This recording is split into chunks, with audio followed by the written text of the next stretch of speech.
Welcome to Clown Town.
Welcome back, fans of coffee, poetry, and cats.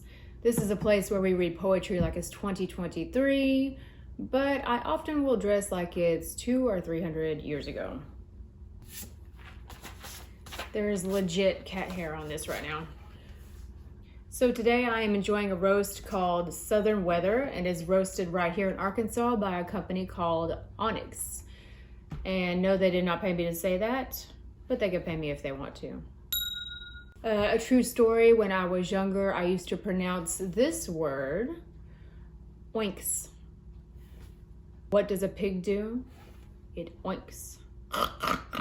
Coffee lovers, by the way, feel free to drop a comment below and let me know what you are drinking, what kind of roast, what kind of brewing method.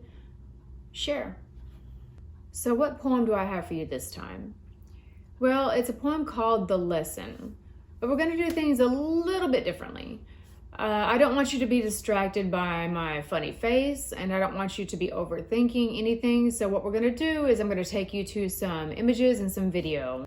I don't want you to think of this as something you need to like tear apart and figure out. I want you to just listen to it as you would a pop song on the radio. Just let it wash over you like a wave on the beach. Just let it happen. Feel the poem. That's right. So here we go. Let's just listen to a poem.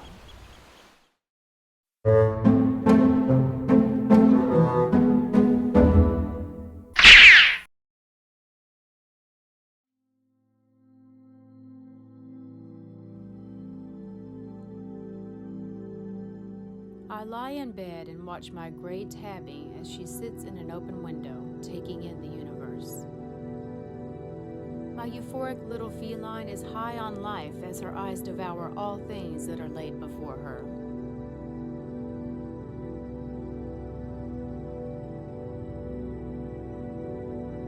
Her head swivels toward the snap of a cracking twig, and she waits on high alert in case it has anything further to report.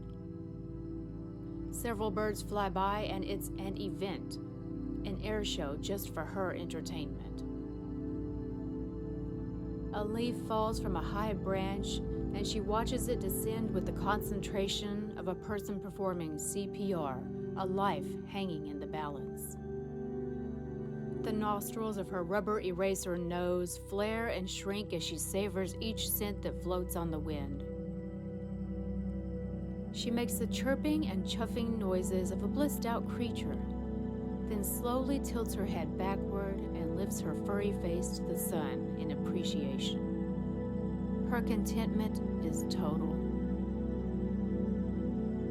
Her simple mind is not a deficit, but the very thing that saves her from the misery of a wasted life.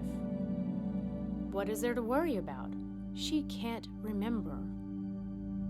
It's as though that dreadful day at the vet's office never happened, and no future problems can exist in a tomorrow she can't even comprehend.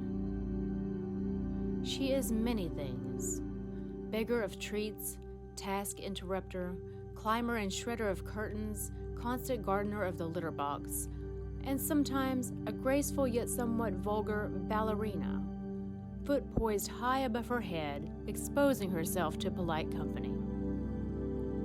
But in this moment, she is the master and I am the student. As if to make sure I am paying attention to the lesson, she turns my way and fixes her eyes on mine.